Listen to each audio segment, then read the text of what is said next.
Grasshopper was hopping along, chirping and singing and enjoying the beautiful summer day when he saw a hard-working ant struggling to carry a kernel of corn back to her nest. "And," he said, "why don't you come and sing with me? Why don't you come and dance? It's a beautiful day."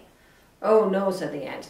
"I couldn't. I'm much, much too busy. There's work to be done and food to be gathered, for the winter is coming." "Not for ages yet. It's beautiful. Food is everywhere. Why not enjoy?" "Because if I don't work now, there's not going to be food for the winter. Now, pardon me, I'm very busy. I have to go." And off she scurried. Well, this went on day after day. Grasshopper enjoying the sunshine and frolicking and singing, and steady ant gathering and working. And Grasshopper would stop her and say, "Come on, just a song, just a dance." "No, there's work to be done." "You could enjoy yourself a little." "No, I must gather for myself and for my whole very, very large family. Too much work. Sorry. Goodbye."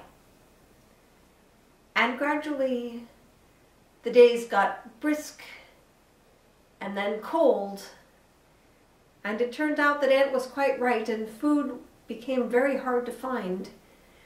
And finally Grasshopper could stand it no longer, and he showed up at the ant hill shivering and nearly starving to death. "Please," he said, "oh please, won't you let me in? Won't you give me something to eat? For I don't think I can survive the winter on my own."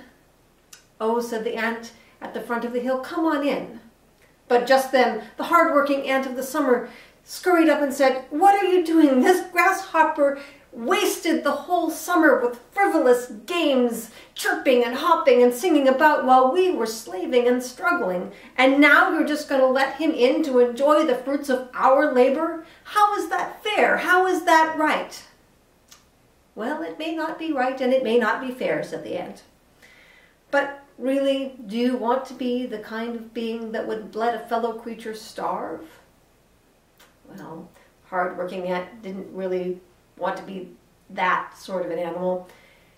And so Grasshopper was ushered in, and as soon as he came through into the warm and cozy hive, he shoved food into his face as fast as he could go with all of his many arms, until finally he was sated.